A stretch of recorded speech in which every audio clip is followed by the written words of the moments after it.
Friends, I'm so excited to announce that I'm hosting an art retreat in Italy coming up October 2024.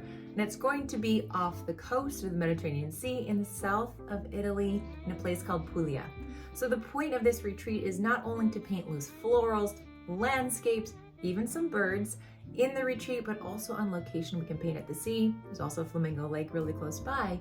But I want you guys to get used to learning to let go of perfectionism in your art, not having anxiety about the process, and hopefully as you learn to enjoy being present and in the moment, you will also be able to apply that to all aspects of your life.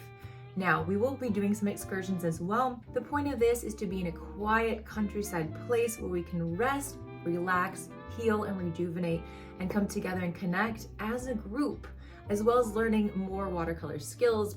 I'm so excited about this. Registration is now open, so if you'd like to take a look at my website, take a look at the description below, and you can go over and see the details there. I hope to see you guys there.